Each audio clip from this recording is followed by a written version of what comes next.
இந்த வார்த்தை ஆண்டவர் உங்களுக்கு தீர்க்க தரிசனமாய் சொல்லுகிறார். நீ பயப்படாதே, நான் உன்னுடனே இருக்கிறேன்.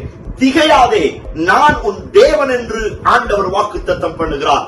இன்றைக்கும் அநேக தோல்விகளை பார்த்து, பிரச்சனைகளை பார்த்து, நெருக்கடிகள் வரும் பொழுது என்னுடைய இருதயம் திகைத்து போவதுண்டு. எப்படி ஜெயிக்க முடியும், எப்படி கரை சேர முடியும் என்கிற பயமும் படபடப்பும் வருவதுண்டு. தேவ பிள்ளையே, அவரும் தேவனாய் இருக்கிறார்.